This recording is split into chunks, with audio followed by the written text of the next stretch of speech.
Camp Fear, the podcast, is a PTL Books and Pathological Inc. production.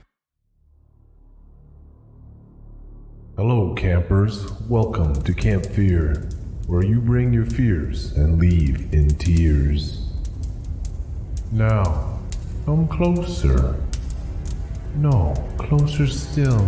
Yeah, stay warm here by the fire. I want to tell you a story. You like stories, don't you? I love stories. And do you know what makes the best kinds of stories? The ones that are true. And I only tell true stories. So listen up, because today I'm going to tell you a story about something everyone loves. Spiders. What? You don't like spiders? Why not? Spiders play an important role in our ecosystem. They trap other insects like mosquitoes, and nobody likes mosquitoes. Okay, maybe Riley does, but nobody else. Vanessa is a lot like you, I suspect. She hates spiders, but she's about to find out. Sometimes the things that you dislike the most become the most important things in the world. Shimmy a little closer for this one, campers, and listen to the true story I like to call Web. Part 1. Bite.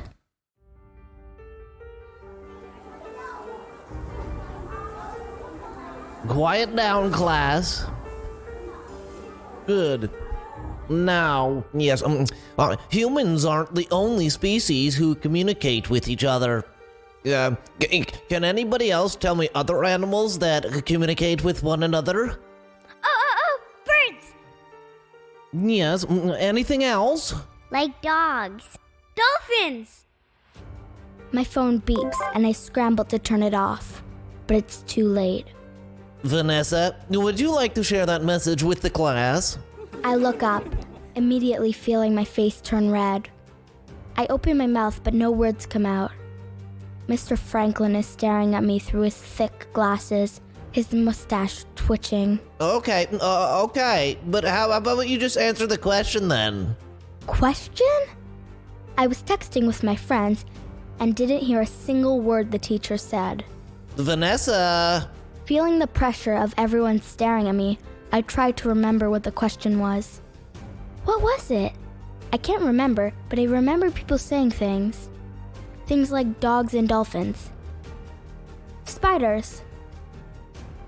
I hate spiders, but it's the first thing that comes to mind. There is a silence in the classroom that lasts a good 3 seconds. And then everybody starts to laugh. My face, which had been red moments ago, now turns a deep purple. And Mr. Franklin is just standing there, letting them laugh at me. Slowly, he raises one finger, silencing the class. Very interesting, Vanessa. Very interesting indeed. I'm not sure what's happening, but even though the laughing has stopped, my face still feels hot. Some say that spiders cannot communicate with one another. Not in the traditional sense anyway. Not like I'm speaking to you right now and some of you are listening. But there is a theory that spiders can send messages along a web. Tiny vibrations telling others where food is, or danger perhaps. Kind of like an arachnid Morse code.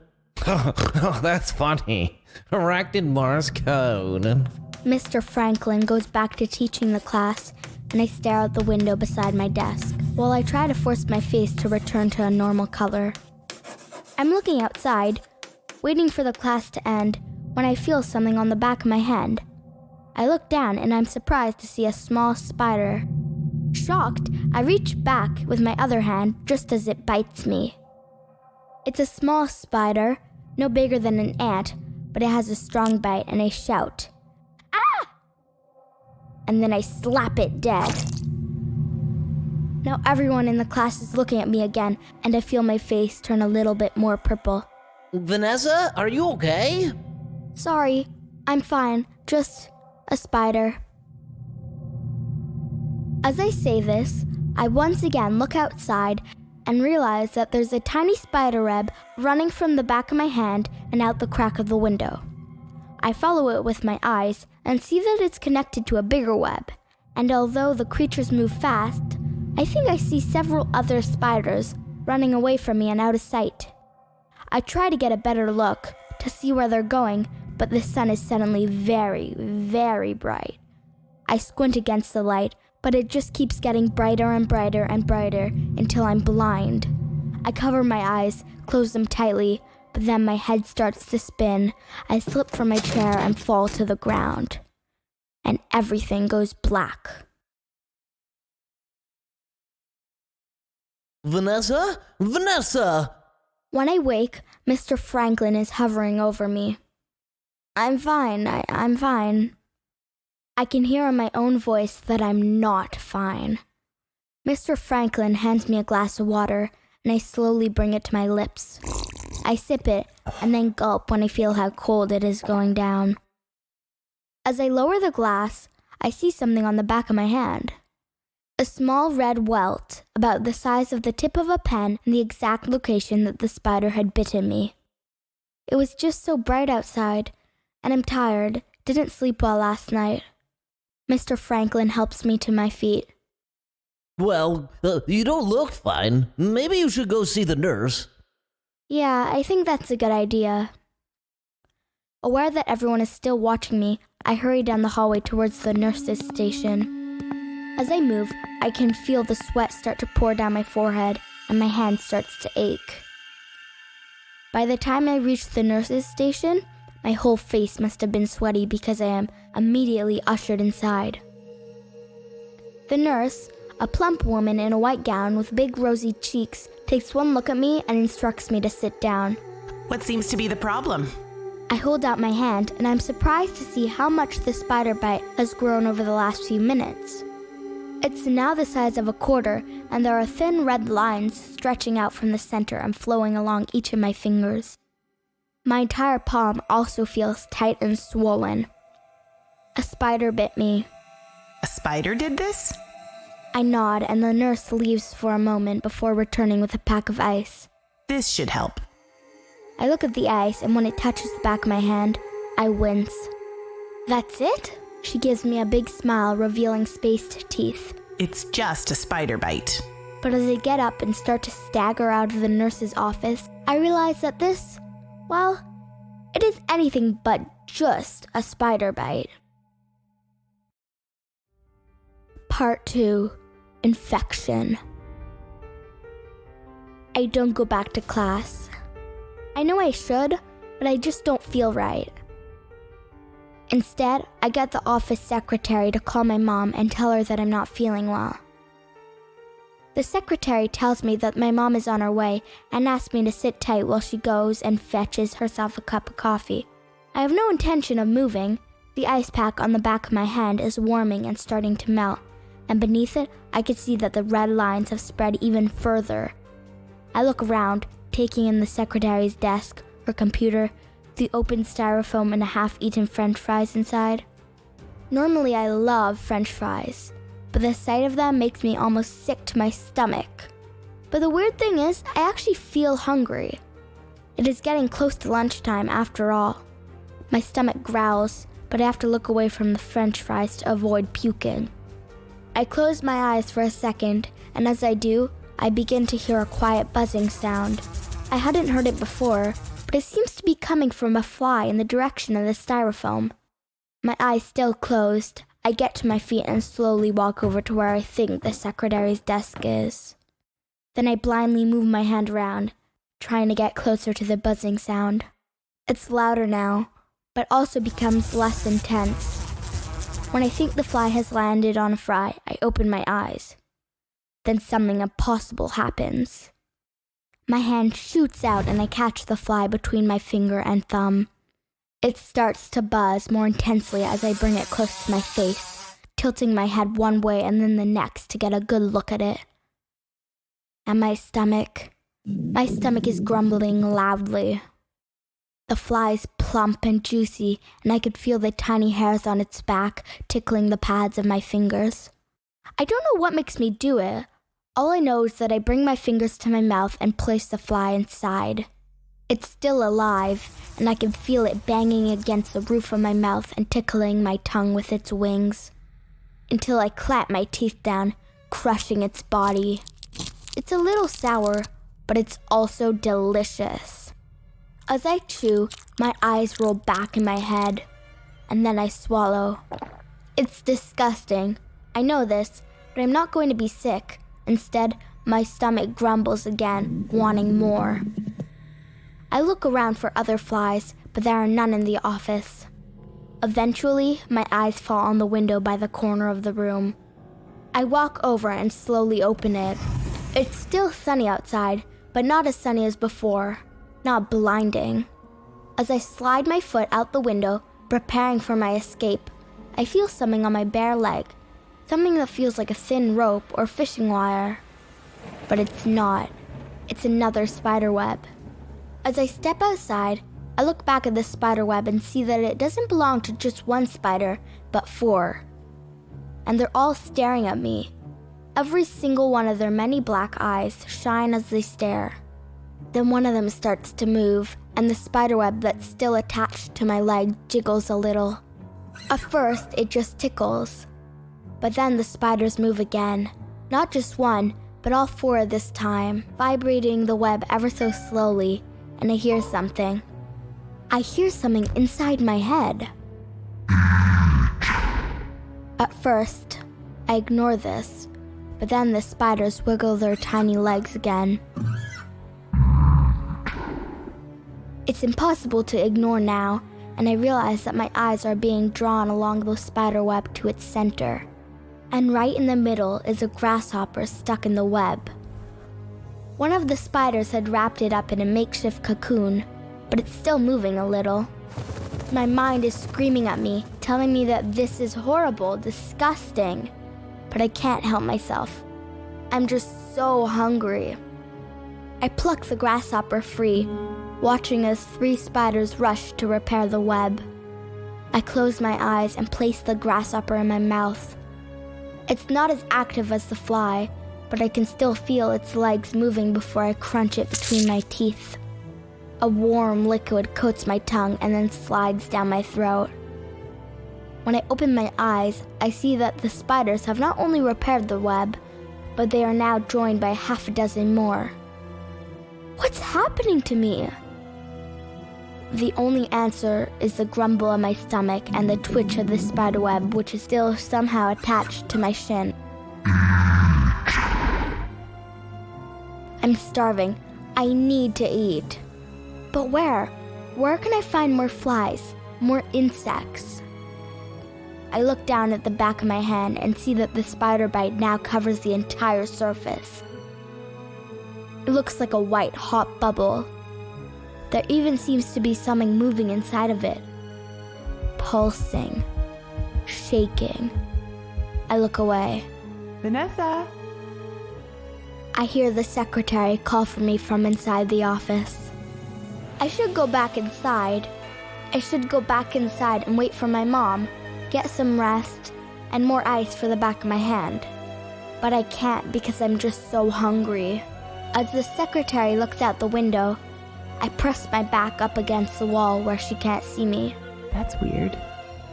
When she ducks back inside, I start to run, knowing exactly where I can go to get more food. Because I need to eat. The spiders told me to eat, and that's exactly what I plan on doing. Part 3. Hunger. I live in an apartment with my mom and dad. It's not far from the school, and even though my mom usually drives me, it's only because I wake up late. It takes me less than 10 minutes to walk home. I seem to be moving faster now, and once I even used my hands as well as my feet to scamper across the pavement. But when I get to my apartment, I don't go in the usual way, to the front door where I can punch in my special code and open it. Instead, I go around back to where the dumpsters are. It smells bad, like rotting food, but that's not what I'm here for. I'm here to eat, but not the food that people didn't finish and then threw in the garbage. I'm here to eat the things that eat the food, and there are lots of them. The buzzing sound is nearly deafening, and I see hundreds of flies above the dumpster's opening. One flies right in front of my face, and I catch it easily and toss it into my mouth.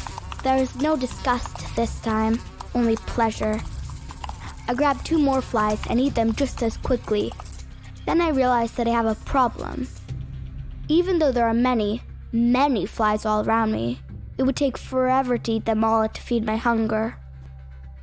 And that's when I notice them. Not flies, but spiders. There in the corners of the dumpsters, clinging to the buildings just out of the direct sunlight, are the spiders. They're everywhere, even though most people don't see them. I go to the closest web, one with a big black juicy spider clinging to it, and I gently reach out. With the nail of my baby finger on my good hand, I strum one of the strings. I'm not really sure what I'm doing, but it seems so normal, so natural. I pluck it once, twice, then take a small break before doing it a third time. Almost immediately, the black spider begins to move. It starts to build another web, and within moments, many more spiders join it. They all work together to build. But this is no normal web. It's a huge web that goes from the corner of the building across the top of the dumpster. And thick, too. Each of the threads are not tiny, but more like pieces of string. Within minutes, at least 100 spiders are working away at the web, which has already caught dozens of flies. I can't wait. I'm just too hungry. I reach out and begin pulling the flies from the web and putting them in my mouth. I don't even chew now. I swallow them whole. I eat as many as possible until my belly feels like it's going to burst.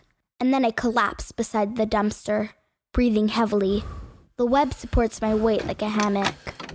I slowly close my eyes, feeling sleep come as it often does when I've had a big meal. But something keeps me awake, a pain in the back of my hand. I look down at where the spider had bitten me in class, confused. The bite is huge now, the size of a softball. Inside the bubble, I can see black shapes moving around, but I'm not scared. Not anymore. Because I know what their shapes are. Even if I didn't, I would have known the second the bubble popped and the first black dot appeared on my skin. It was a spider, of course. A tiny black spider. Then comes another, identical to the first. Then a third, then a fourth. So many spiders come out of my hand that my entire arm is covered in them. There are thousands of them, maybe even millions. After the spiders join their family on the massive web, I'm still looking at the bite. I can see into it, but I don't see bone or blood. Instead, I see tiny little hairs. Dark hairs that look very much like the hairs on the legs of the spiders that had just crawled out of me. They're attached to a long, thin arm of some sort. Something that looks like a giant spider leg inside my skin. I want to bring my hand to my face and cover my eyes, but when I do, the spider leg moves. I'm controlling it, I realize in horror. It's inside my skin that burst open and... A beeping sound suddenly interrupts me and I blink. I look around, but I can't see where it's coming from. What is that sound? The beeping continues. I close my eyes for a second, and this time when I open them, the dumpster is gone, as are the spiders. What's happening? I can still hear the beeping, but I can't see so well. All I know is that there's a bunch of windows to my left and that the sun coming in through them is so bright. Vanessa? It's my dad's voice, and I'm grateful to hear something I finally recognize. I can see him standing by the window, wearing his usual blue shirt and brown pants. All I know for sure is that I'm in the hospital, and the beeping is the machine that I'm connected to. Oh, Vanessa, I'm so glad that you're awake. Blinking, I turn my attention to the back of my hand. There's only a small red dot there. No softball-sized bite, no spiders crawling out of it. No spider leg inside my skin. What happened? It looks like you had a reaction to a spider bite you got in class, but don't be scared. You'll be fine. We were frightened there for a moment, but everything will be fine now. Everything will be fine. I sigh as relief washes over me. But then I shudder when I remember what I saw on my arm. How can there be a spider leg in there? I raise my hand and look at the small red dot again. Dad, when I was bitten, I saw something. Something inside Not here, Vanessa. Not here. My dad finally turns as he says this. How do you feel, V? His sudden change in tone makes me briefly forget about my nightmare. I still can't make out him entirely on account of all the light coming through the window, but his head seems larger than I remember. He takes a step forward, and then another. I feel fine, Dad. My dad comes close enough, and all of a sudden he comes into focus. It's my dad, all right, but he's different. Instead of wearing glasses like he usually does, he has big black eyes, all stacked on top of one another, 8 of them just like a spider. And instead of an orange beard, he has tiny hairs coming out of his face and head. He reaches out and touches one of the cables from a machine that is connected to me. And even though he doesn't open his mouth to say anything, I hear his voice inside my head as the vibrations reach me. Now that you know what we really are, it's important to remember to eat, Vanessa. I hope you're hungry, because I sure am.